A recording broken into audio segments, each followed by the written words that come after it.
बच्चों, आज के इस वीडियो में आपका बहुत बहुत स्वागत है। कल मैंने आपको कठपुतली पाठ पढ़ाया था, जिसका अर्थ मैंने करा दिया था। आज प्रश्न उत्तरों की बारी है, तो मैंने पाठ लिख दिया है बोर्ड पर, कठपुतली और प्रश्नोत्तर। आप अपनी पुस्तक से प्रश्न उतारेंगे, मैं सिर्फ उत्तर लिखूंगी। आपके पास पुस्तक है, पुस्तक नहीं है तो खरीद लीजिए। बिना पुस्तकों के पढ़ाई नहीं होती है, इसलिए आप पुस्तकों के साथ जुड़े रहिए और उसी के साथ बैठा करिए कॉपी किताब लेके। तो मैं पहला प्रश्न पढ़ती हूँ। पहला प्रश्न है कविता से। कविता से है, कठपुतली को गुस्सा क्यों आया। तो आप पहला प्रश्न का उत्तर लिखिए। कविता से उत्तर नंबर 1। तो आप प्रश्न तब तक अपनी बुक से, अपनी पुस्तक से उतार लीजिए, फिर मैं आगे कराऊंगी। तो उत्तर लिखना शुरू कर रही हूँ। कठपुतली को गुस्सा, कठपुतली को गुस्सा इसलिए आया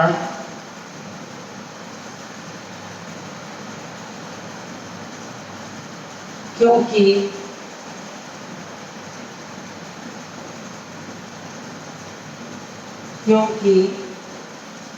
वह स्वतंत्र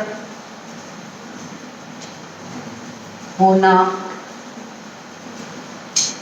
चाहती थी। तो बहुत छोटे छोटे कविता के प्रश्नों के उत्तर बहुत बड़े नहीं होते हैं, एक एक दो दो लाइन के होते हैं।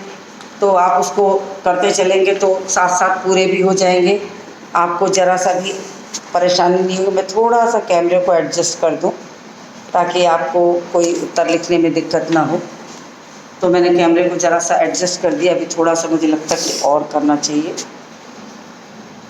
ठीक है, चलिए। तो अब दूसरे प्रश्न पर आते हैं। कठपुतली को अपने पाँव पर खड़ी होने की इच्छा है, लेकिन वह क्यों नहीं खड़ी हो पाती। तो आप तो जानते हैं कि कठपुतली को अपने पाँव पे खड़े होने की इच्छा भले है, मगर कठपुतली अपने पाँव पे खड़ी नहीं हो सकती। उसके पीछे जो कारण है, वो कारण है कि कठपुतली धागों से बंधी होती है, और धागों से बंधे होने के कारण जो उसकी डोर होती है वो दूसरे के हाथ में होती है, और दूसरे के हाथ में होने के कारण वो उन्हीं के इशारे पर नाचती है। इच्छा है मगर वो खड़ी नहीं हो सकती, चल नहीं सकती। तो ये चीज़ भी कहा है, तो धागों में बंधे होने के कारण। तो इसी को उत्तर के रूप में लिखिए। नंबर डालिए। उत्तर नंबर 2। उत्तर नंबर 2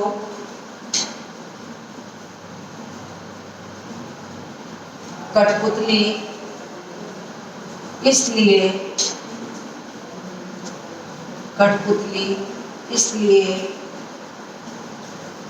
नहीं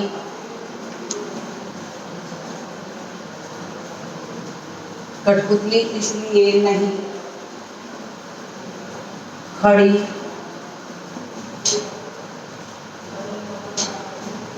हो पाई,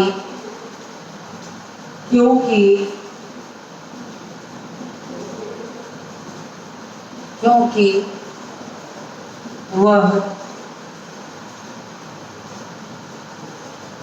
आगे पीछे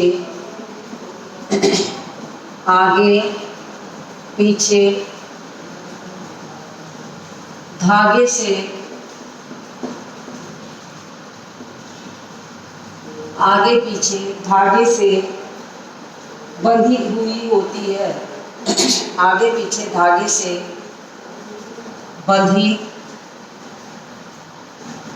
हुई होती है।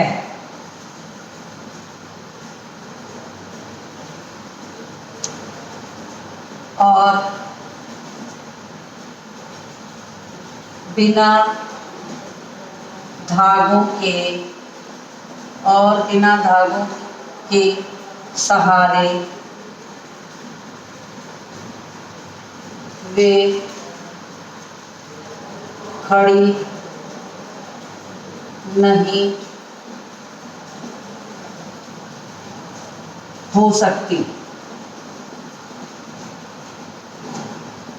ठीक है, चलिए उतारते रहिए।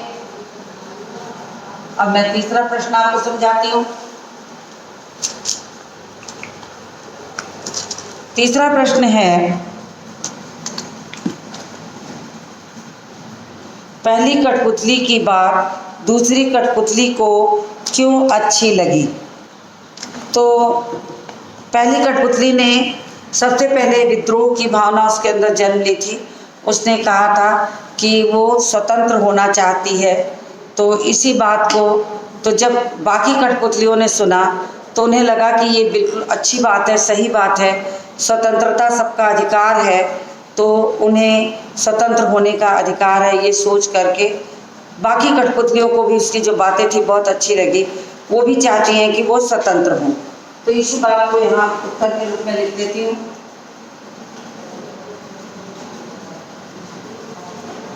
पहली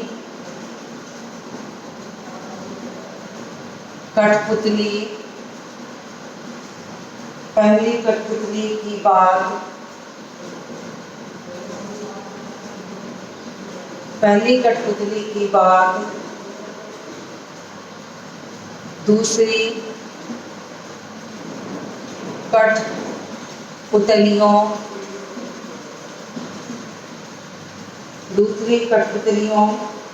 को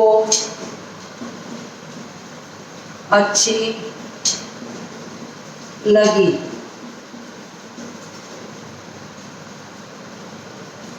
क्योंकि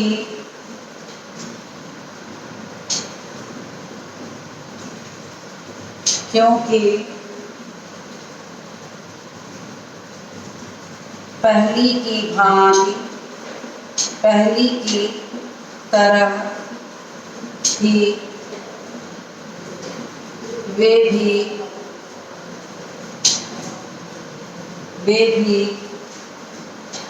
स्वतंत्र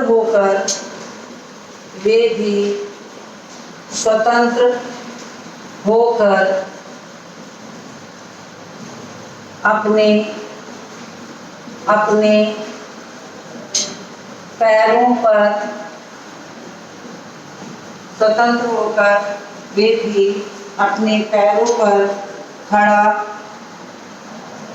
खड़ा होना चाहती हैं। तो ये आपका तीसरे प्रश्न का उत्तर हो गया। आप स्क्रीनशॉट भी साथ साथ लेते रहिए, मैं बिल्कुल किनारे हूँ।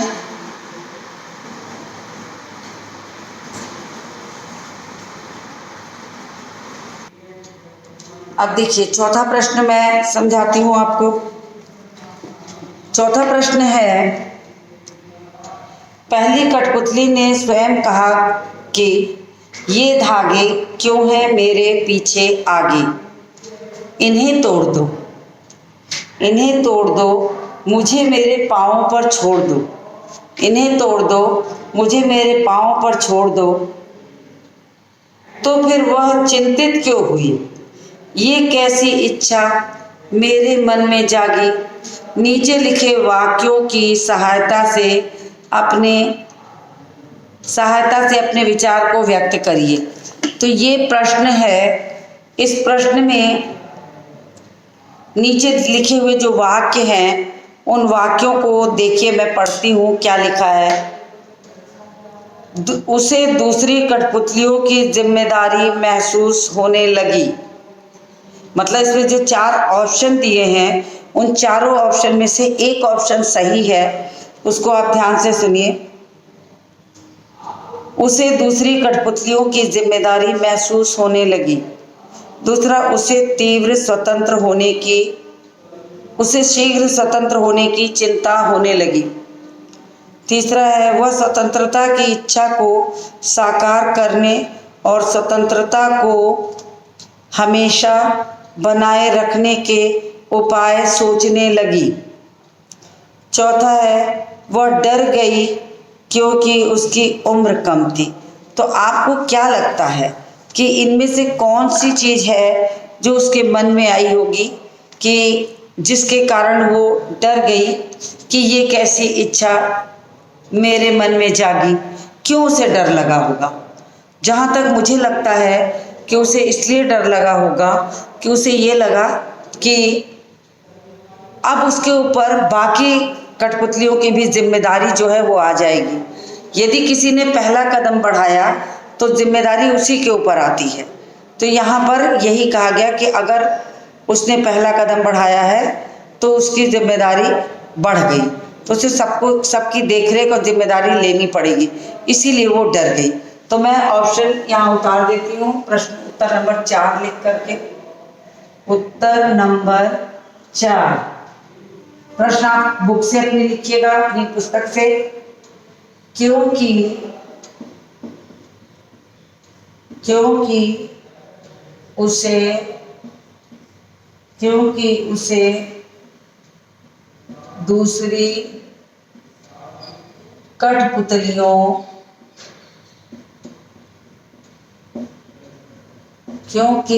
दूसरी कठपुतलियों की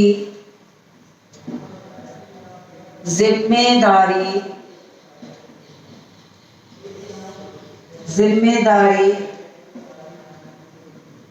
महसूस होने लगी। तो यही महसूस उसे हुई कि अब उसे सबको संभालना पड़ेगा। सब अगर स्वतंत्र होंगी तो कैसे सबको वो संभालेगी, इसी चीज से वो डर जाती है। कविता से आगे, अभी मैंने आपको कविता से प्रश्न कराए थे, अब कविता से आगे, तो आप भी हेडिंग डाल लीजिए कविता से आगे।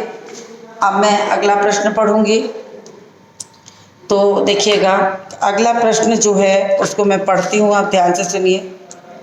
बहुत दिन हुए हमें अपने मन के छंद छुए, इस पंक्ति का अर्थ और क्या हो सकता है? ध्यान से सुनिएगा प्रश्न को, तब आपको समझ में आएगा। बहुत दिन हुए हमें अपने मन के छंद छुए, इस पंक्ति का अर्थ क्या हो सकता है? अगले पृष्ठ पर दिए हुए वाक्यों की सहायता से सोचिए और लिखिए। अब जो वाक्य दिए हैं मैं उनको पढ़ती हूँ। बहुत दिन हो गए मन में कोई उमंग नहीं आई। दूसरा वाक्य दिया गया है, बहुत दिन हो गए मन के भीतर कविता से कोई बात नहीं उठी जिससे छंद हो या लय हो। तीसरा है, बहुत दिन हो गए गाने गुनगुनाने का मन नहीं हुआ। चौथा हुआ, बहुत दिन हो गए मन का दुख नहीं दूर हुआ और न मन में खुशी आई। तो अब आपकी नज़र से इनमें से कौन सा वाक्य उत्तर के रूप में लिया जा सकता है, इसको आपको ढूंढकर लिखना होगा। तो मन के छंद छूने का अर्थ है कि काफ़ी समय हो गया मन का दुख दूर नहीं हुआ। तो इसी चीज़ को मैं उत्तर के रूप में लिखवाने चल रही हूँ, आप इसको लिखिए। इसमें प्रश्न लंबा है, मगर आप अपनी पुस्तक से इसको पूरा उतारेंगे। अधूरा उतारने से प्रश्न का भाव बदल जाएगा, तो आपको उत्तर भी समझ में नहीं आएगा कि इसका उत्तर क्या है। तो मैं उत्तर लिखती हूँ, काफ़ी समय बीत गया मन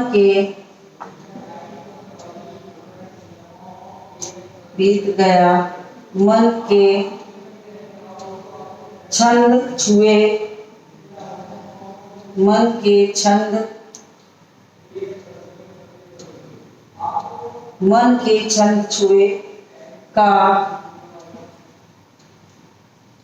अर्थ है, अर्थात काफी समय हो गया, काफी समय हो गया, मन का दुख दूर नहीं हुआ, मन का दुख दूर नहीं हुआ, मन का दुख दूर नहीं हुआ। कठपुतलियां अपनी परतंत्रता से, कठपुतलियां अपनी परतंत्रता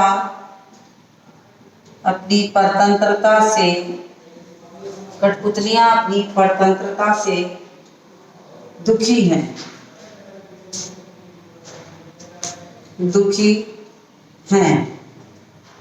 उन्हें लगता है, मुझे लग रहा है आपको दिखाई नहीं देगा, आप देख लीजिए, नहीं दिखाई देगा, मैं ऊपर लिखती हूँ इस चीज को। चलिए मैं इसको थोड़ा ऊपर लिख देती हूँ ताकि आपको दिखाई दे।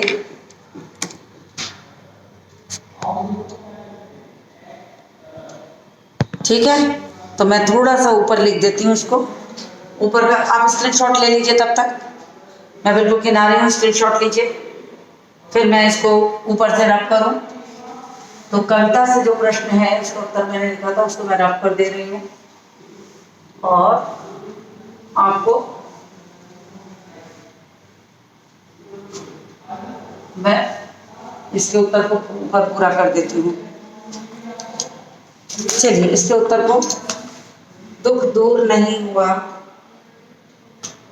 कठपुतलियां अपनी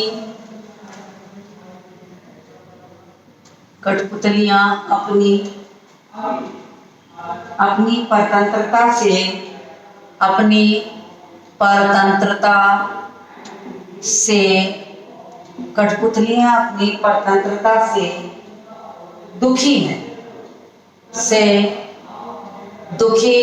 वो भी स्वतंत्र होना चाहती थी, तो दुखी हैं। उन्हें लगता है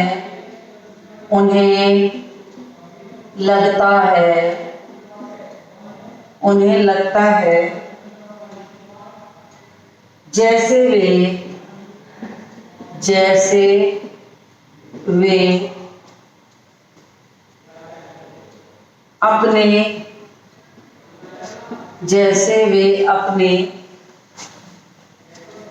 मन की इच्छा जान नहीं पाती, मन की इच्छा पूर्ण नहीं कर पाती।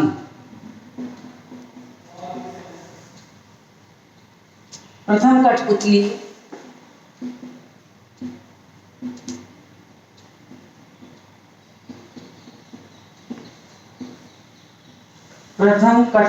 के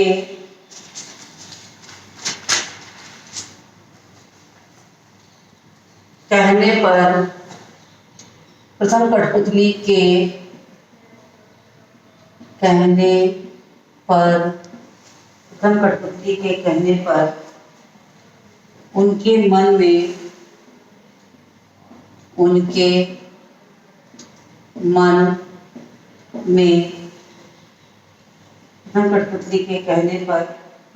मन में आजादी की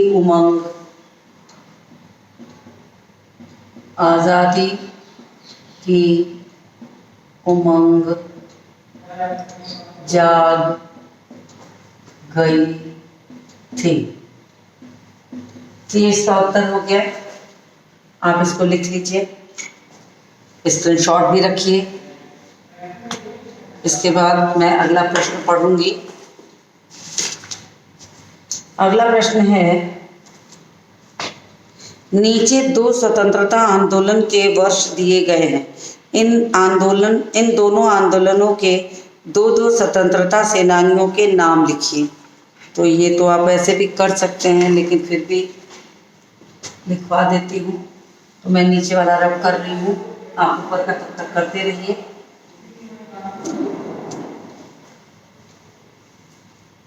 तो अब मैं नीचे वाला रब कर रही हूँ और आप लिखिए।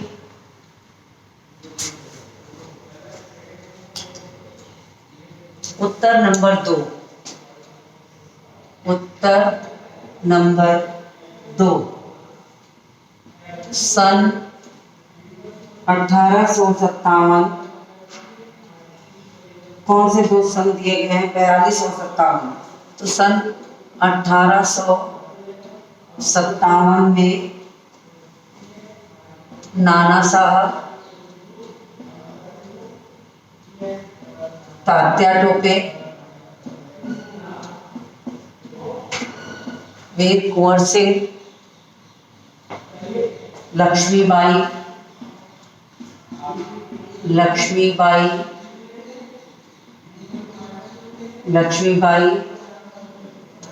कुंवर सिंह, वीर कुंवर सिंह, कोई दो लिख लीजिएगा जो आपको याद है।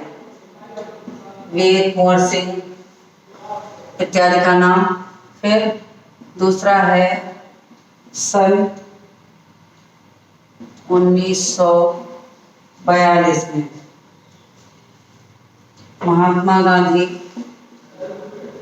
महात्मा गांधी,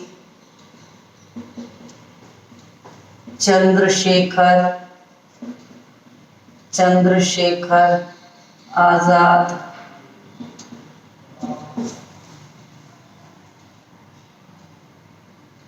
और भी बहुत सारे हैं, आपको भी लिख लीजिएगा। तो अब इसमें आपका हम आ गए भाषा की बात के प्रश्न। अब देखिए, पहले मैं भाषा की बात का जो प्रश्न है वो आपको समझाऊंगी, फिर आप इसको खुद से भी कर लेंगे आप। तो मैं पहले प्रश्न समझा दूं आपको कि भाषा की बात के प्रश्न में क्या करना है। देखिए, ध्यान से सुनिएगा। कई बार जब दो शब्द आपस में जुड़ते हैं तो उनके मूल रूप में परिवर्तन हो जाता है। कठपुतली शब्द में भी इस प्रकार का सामान्य परिवर्तन हुआ है। जब काठ और पुतली दो शब्द एक साथ जब जुड़े तो बन गया क्या? कठपुतली।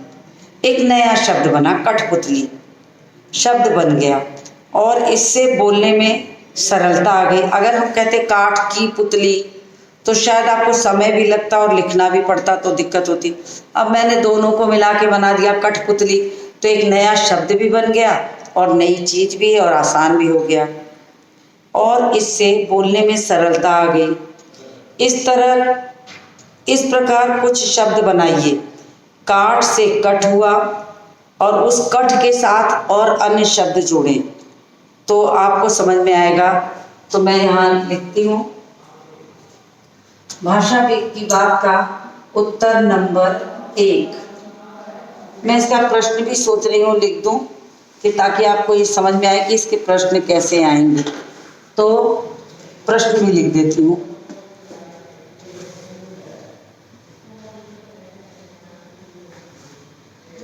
अब क्या है?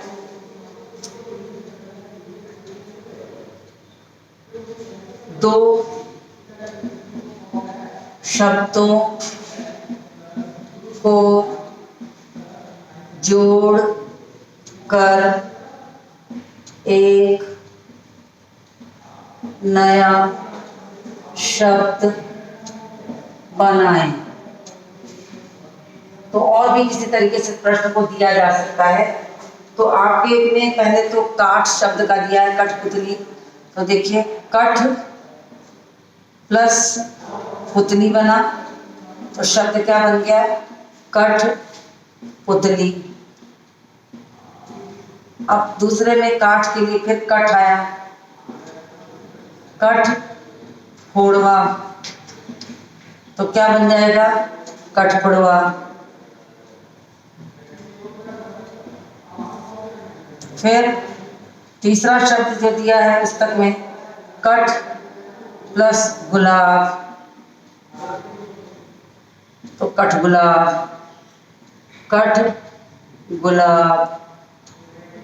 फिर देखिए काठ से बनेगा काठ प्लस गोदाम, काठ गोदाम, काठ गोदाम। तो दो शब्दों को मिला के बहुत बार एक नया शब्द बन जाता है।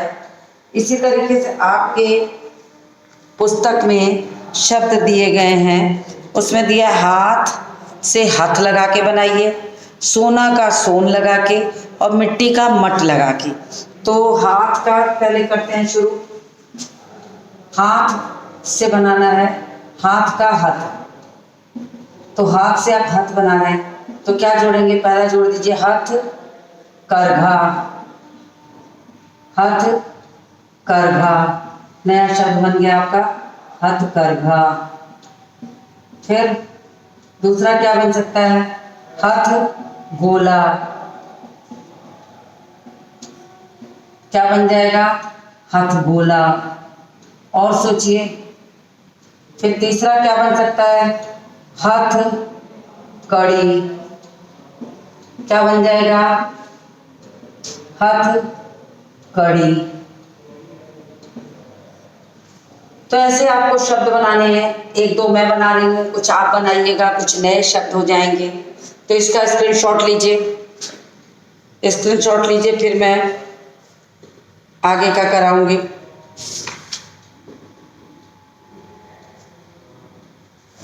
आपने ले लिया होगा तो मैं इसको रब कर देती हूँ और ऊपर वर्ग में लिखती हूँ।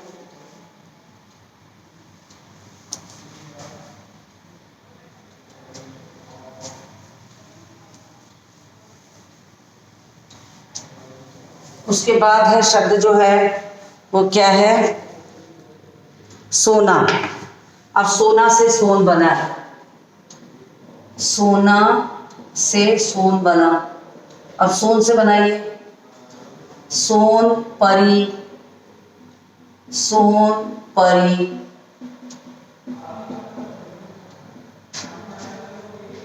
फिर सोन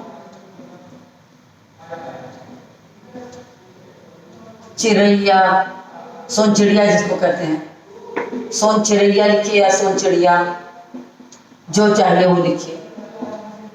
तो मैंने दोनों लिखा है, यहाँ चिड़िया लिख दिया, चिड़िया लिखा है, चाहे आप इसको जोड़ लीजिए चाहे इसको जोड़ लीजिए। सोन चिड़ैया, सोन परी।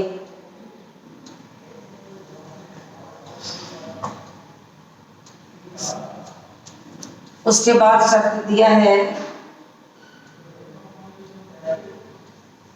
एक शब्द और क्या दिया है? मिट्टी। मिट्टी से मट बनाइए। अब मट बना के शब्द बनाइए।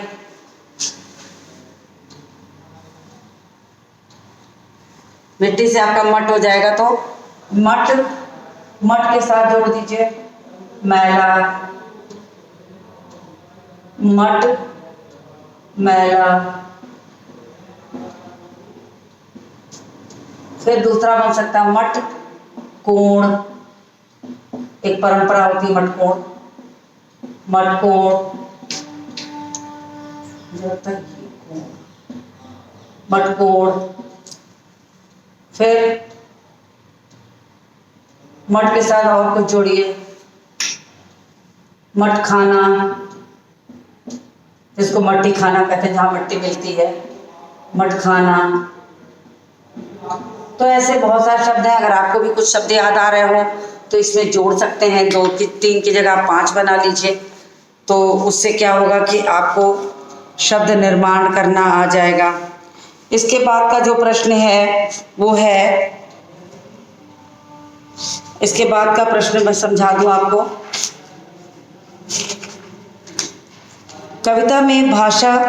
कविता की भाषा में लय और तालमेल बनाने के लिए प्रचलित शब्दों और वाक्यों में बदलाव होता है। जैसे आगे पीछे अधिक प्रचलित शब्द की जोड़ी है, लेकिन पीछे आगे का प्रयोग है। यहाँ आगे का बोली या ये धागे ध्वनि का तालमेल है। तो इस प्रकार शब्दों की जोड़ियों में आप परिवर्तन कीजिए। जैसे हम कहते हैं दुबला पतला, इधर उधर, इसको उलट के लिख दीजिए, पतला दुबला। मैं नीचे वाले को रफ करती हूँ, स्क्रीनशॉट ले लीजिए।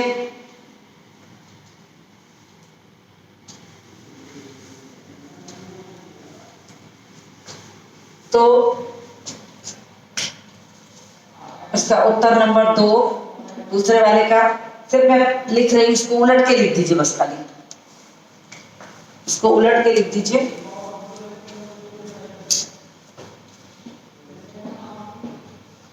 क्या हो जाएगा? पतला दुबला। जैसे हम बोलते हैं दुबला पतला, तो आपको उल्टा लिखना है इसको, पतला दुबला। फिर लिख सकते हैं उधर इधर, उधर इधर। फिर लिख सकते हैं ऊपर नीचे बोलते हैं तो नीचे ऊपर, नीचे ऊपर, ऊपर नीचे कहा जाता है। फिर दाएं बाएं कहते हैं तो लिख दीजिए बाएं दाएं, बाएं दाएं। फिर कहा जाता है गोरा काला, तो लिखिए काला गोरा। तो मतलब आपको तुकांत बनाने के लिए कभी कभी शब्दों का हेर फेर भी करना पड़ता है। हम लाल पीला बोलते हैं तो पीला लाल। प्रश्न आप अपनी पुस्तक से उतार लीजिएगा, सिर्फ मैंने उत्तर लिखा है तो आपको समझ में आ जाएगा। तो खाली आपको इसको उलट के लिखना है। तो मुझे उम्मीद है कि आपको पूरा पाठ समझ में आ गया होगा। प्रश्नोत्तर कर डालिए कॉपी में। इसी के साथ इस वीडियो को समाप्त करती हूँ और मिलती हूँ आपसे अगले वीडियो में।